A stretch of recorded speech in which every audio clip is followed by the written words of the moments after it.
মাথা যদি খেঁচকায় না, বাড়ি গিয়ে এমন বোঝাবো ভাই তোকে। মাথা তো তোমার এমনি মনে হয় খেচকে আছে, কারণ কদিন আগেই তো তুমি মাথা ঘোষণা করে ফেলেছিলে। আর তোমার এক্স এর এক্স কেও বুঝিয়ে কোনো লাভ নেই, কারণ ওর মুখ থেকে যে কথাবার্তা গুলো শুনি মনে হয় না যে ও জীবনেও বুঝতে পারবে। বাড়ির উপরে এসে বাজিয়ে যাবি না। হ্যাঁ, বলা যায় না ভাই, অনেক দিন ধরে সিঙ্গেল আছে তো, তাই তোর মাথায় তাবলা বাজানোর নাম করে দেখিস আবার লাইট অফ করে অন্য কিছু না বাজিয়ে দেয়।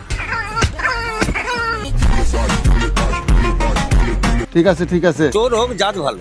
এ প্রথমে নিজে আসেই বলে যে আমার রোস্ট করো, আমার কোনো সমস্যা নেই। রোস্ট করো, চাপ নেই, রোস্ট তো করতেই পারে মানুষকে। আবার যেই কেউ এর ভিতরে ইনফরমেশন গুলো নিয়ে একটু ডিপ রোস্ট করে ফেলায়, তখন তার আবার অনেক ভাল লাগে। তাহলে তুই আবার অন্য কারোর বউকে কেন বিয়ে করেছিস, তাও আবার বাচ্চা সমেত? রোস্ট কর কিন্তু তাকে সম্মান দে। রোস্ট করার করব, কিন্তু আবার একটু সম্মান দিয়ে করতে হবে। ও দাঁড়াও, বরণ ডাঙাতা। একদম